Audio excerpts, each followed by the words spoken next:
In Pine Creek, a small and quiet town where everyone knew each other's names, Sheriff Walter Grady had long been considered the backbone of the community.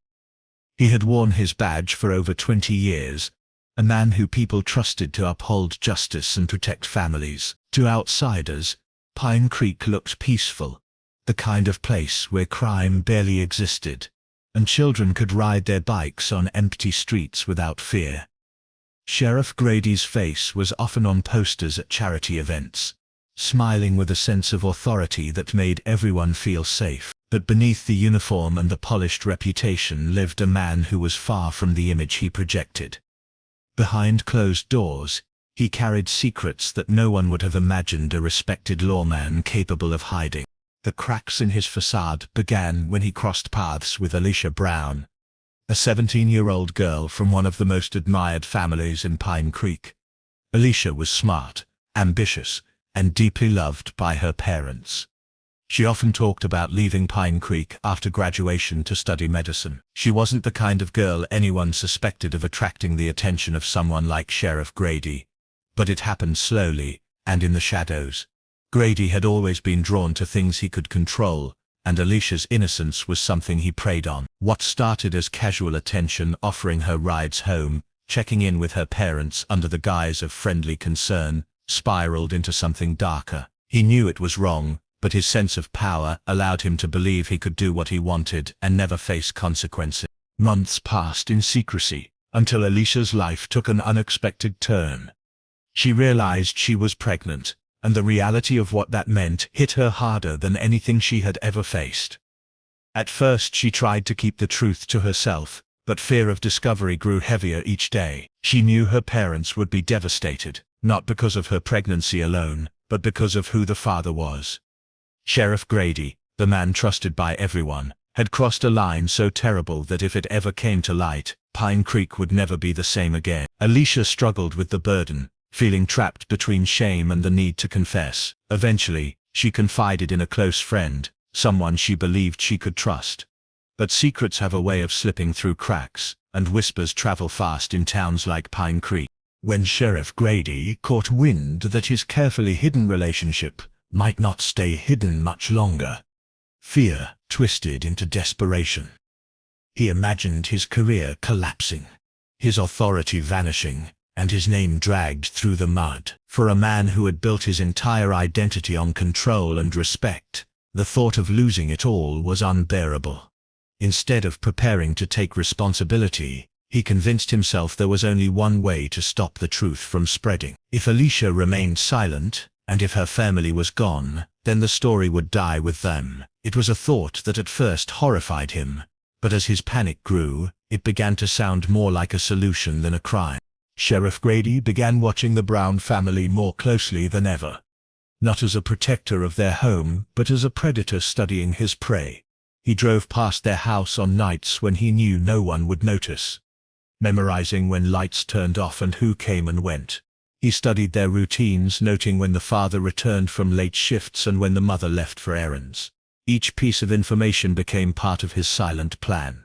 Pine Creek still saw him as their trustworthy sheriff, greeting him at church, shaking his hand at grocery stores, never suspecting the dark storm brewing inside him. What made his descent even more chilling was how ordinary he appeared on the surface. He still wore the same crisp uniform, still tipped his hat to neighbors, still offered polite smiles.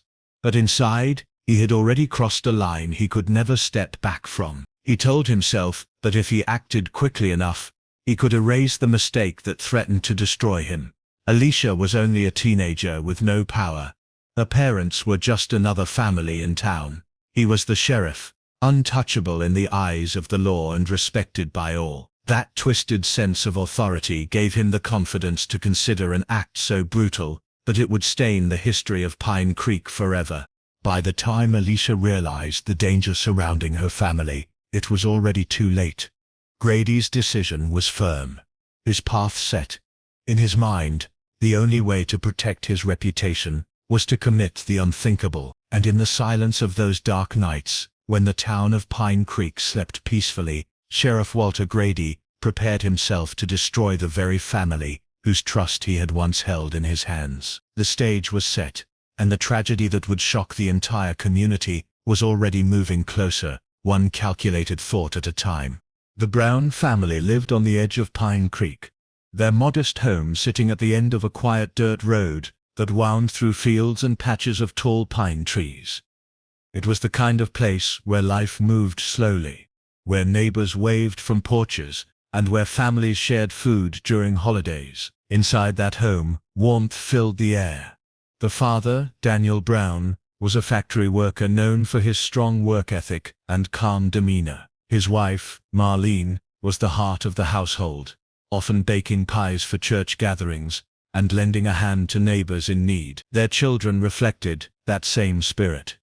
Alicia, their oldest, was admired not only for her intelligence, but for her kindness. Her younger brother, Marcus, just 12 years old, was full of energy and laughter, often seen chasing stray dogs down the street or shooting hoops in their driveway until the sun disappeared.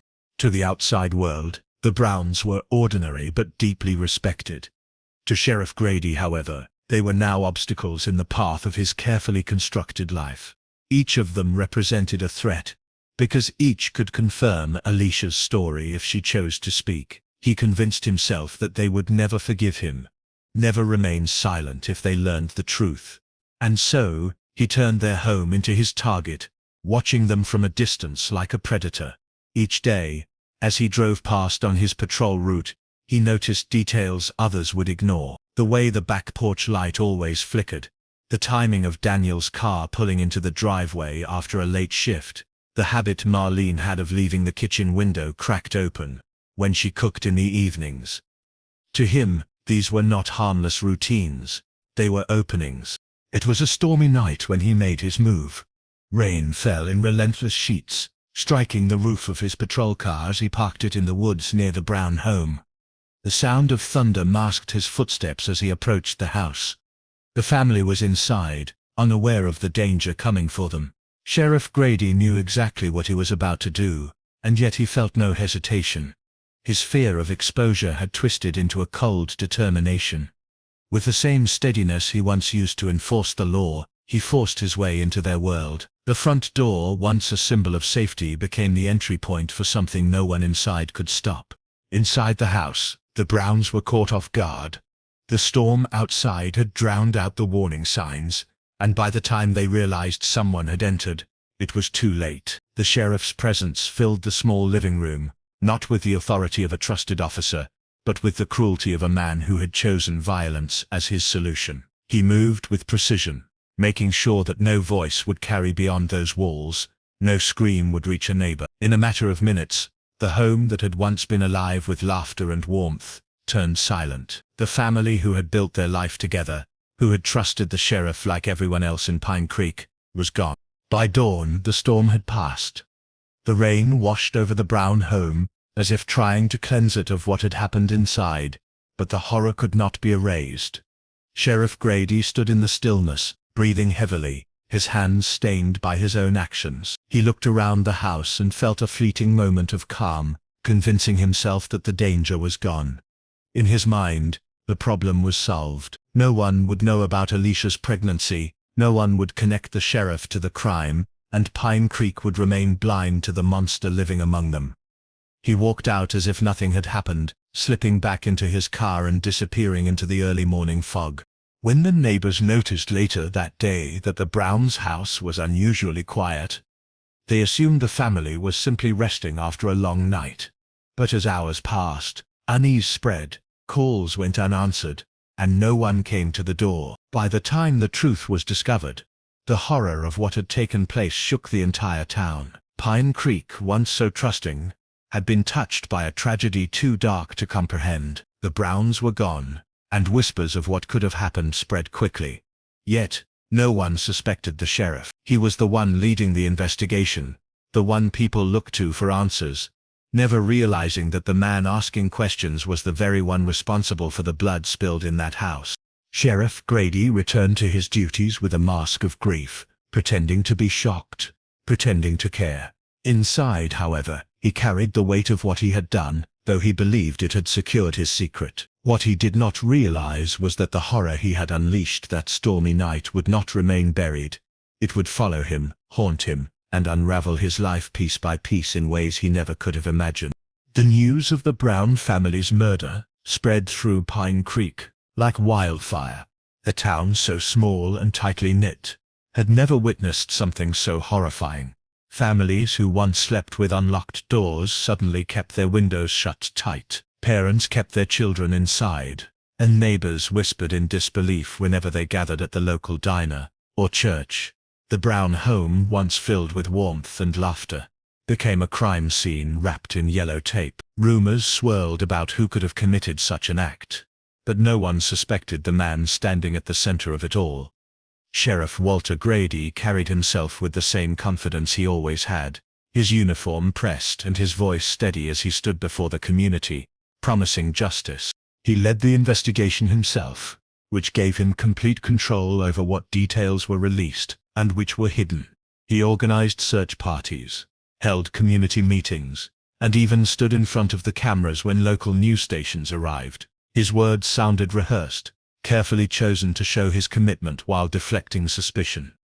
He offered condolences to neighbors, shook the hands of grieving church members, and embraced the role of a leader in a time of crisis. To the people of Pine Creek, his dedication was a source of comfort.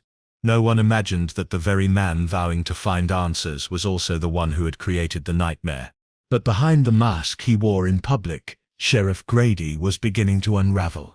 The first night after the murders, he returned home and sat in silence, staring at his reflection in the bathroom mirror.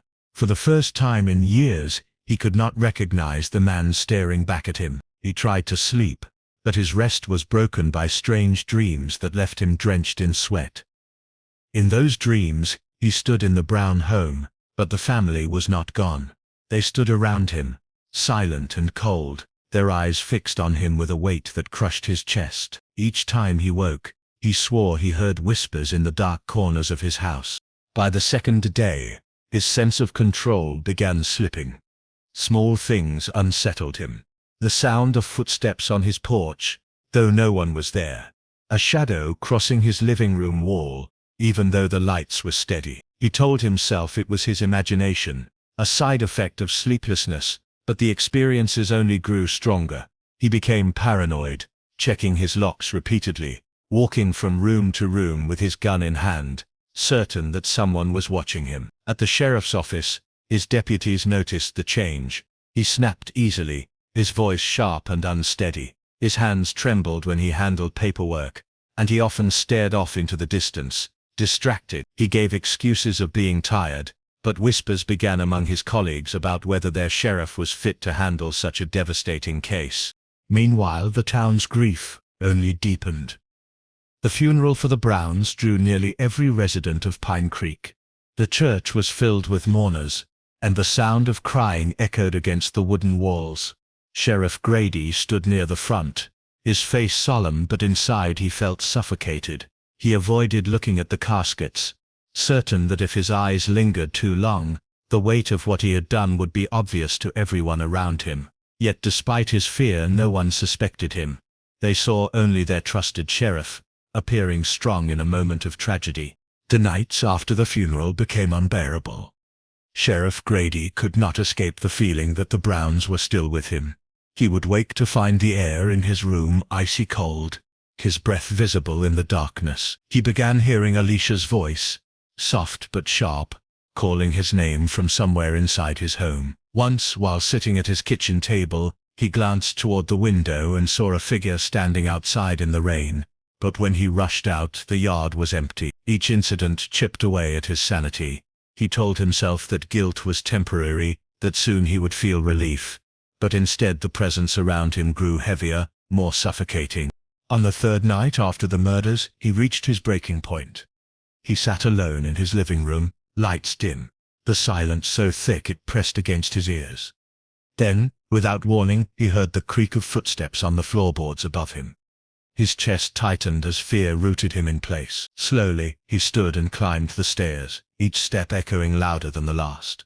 When he reached the top, the hallway stretched before him empty and dark. Yet, he felt eyes watching him from every corner. His pulse raced, his breath shallow. For the first time, Sheriff Walter Grady felt powerless. The authority, the reputation, the uniform, none of it protected him from what haunted him now. Though no one in Pine Creek knew it yet, the sheriff's downfall had already begun. The murders had silenced the Brown family, but they had unleashed something he could not control. What awaited him was not exposure by human hands, but a reckoning that no amount of authority or power could shield him from. Sheriff Walter Grady's collapse grew more visible with each passing hour. Though he tried desperately to hold his public mask in place, the people of Pine Creek still looked to him as their strongest figure, the man who would deliver justice for the Brown family. Yet, when he walked through the streets, he no longer looked like the sheriff they knew. His uniform was wrinkled, his boots unpolished, and the once steady stride that carried him through town now seemed unbalanced. His shoulders heavy as though the weight of an invisible hand pressed down on them. His face had grown pale, his eyes sunken and ringed with dark shadows that spoke of sleepless nights. Conversations around him fell quiet as residents whispered about his sudden change. Some thought the investigation had overwhelmed him. Others believed grief was crushing him. No one imagined the true reason that guilt and something darker had begun to devour him from the inside. Inside his home, the sheriff was unrecognizable even to himself. The strong, confident man who once believed he controlled every outcome had been replaced by a restless figure who wandered room to room with the lights on, unable to bear the silence. He had begun to drink heavily, pouring glass after glass of whiskey, in an attempt to drown the voices he swore he heard whispering his name at night. But the alcohol brought no peace. The voices only grew louder, and the shadows in the corners of his house grew bolder. He would wake in the middle of the night with the sensation of someone standing over him, only to find the room empty. His hands trembled constantly, and more than once he dropped his badge onto the floor, staring at it, as if it no longer belonged to him. At the sheriff's office, his deputies noticed his decline. He snapped at them, without reason, barking orders that made little sense. Files from the Brown investigation piled up on his desk, untouched, while he stared at them for hours as though afraid to open them. When asked about progress, he muttered vague answers, his voice hoarse and broken. His deputies began to take control quietly, worried that their leader was no longer capable of leading. Behind closed doors they wondered if the stress of such a violent case had finally broken the man, who had once seemed unshakable. Some even whispered about asking county officials to step in, but fear of disrespecting him kept them silent. The sheriff's paranoia deepened with each day. He stopped attending church, avoided community events, and withdrew from the public eye. On one occasion, he was seen standing alone in the town square well past midnight, his lips moving rapidly, as if speaking to someone who wasn't there. A passerby described him as pale and shaking, his eyes darting to shadows that no one else could see. Another night, neighbors heard him shouting from his house, screaming words they couldn't make out, followed by the sound of breaking glass. The next morning, when asked about it, he dismissed it with a forced smile, claiming it was nothing more than a dream. By the second day after the murders, his physical appearance had deteriorated so badly that even strangers noticed. His hands shook uncontrollably when he tried to light a cigarette. Sweat soaked his shirt even in the cool evening air. His skin grew blotchy, his lips dry and cracked, and his eyes carried a wildness that unsettled anyone who looked into them. Children who once waved at him on the streets now clung to their parents when he walked by. The aura of respect he had carried for decades was replaced by something unnerving, as if everyone could sense a darkness clinging to him. The third night after the massacre was the breaking point. Alone in his home, Sheriff Grady felt the walls closing in around him. Every sound echoed like a threat. The floor creaked though no one moved. The air grew colder until his breath became visible. He sat in his living room chair clutching his revolver, his heart pounding in his chest. The house was silent, yet he felt surrounded. Then slowly the faint sound of footsteps echoed from the hallway. He froze, eyes wide, staring into the dark corridor that stretched before him. A figure seemed to move there, faint at first, then sharper. He blinked rapidly, his mind racing between disbelief and terror. The figure appeared to be Alicia, her eyes hollow, her expression unyielding. Behind her, shadows seemed to take the shape of her parents and younger brother, their presence heavy and suffocating. Sheriff Grady's breath came in short gasps. He raised his weapon, his hands shaking violently, but no sound came when he pulled the trigger. The revolver clicked empty, useless in the face of what he saw. The room filled with an unbearable stillness, and he dropped the gun, clutching his chest as pain shot through him. His body slumped to the floor, his face frozen in an expression of pure terror. When he was found hours later, there were no wounds, no signs of poison, no evidence of a struggle. The official report listed no clear cause of death. It was as if life had simply drained from him, leaving only the look of horror on his face. In Pine Creek, word spread quickly. Some said guilt had finally consumed him. Others whispered that the Browns had returned for vengeance.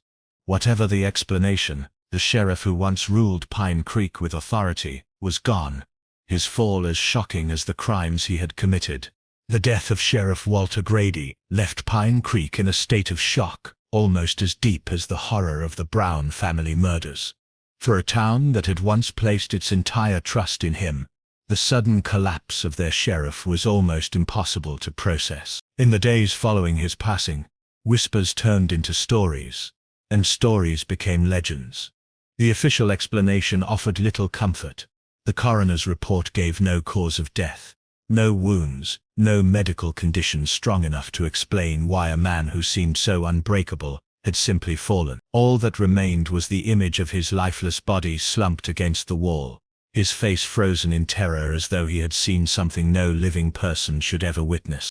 As investigators began digging deeper into his life, secrets started to unravel.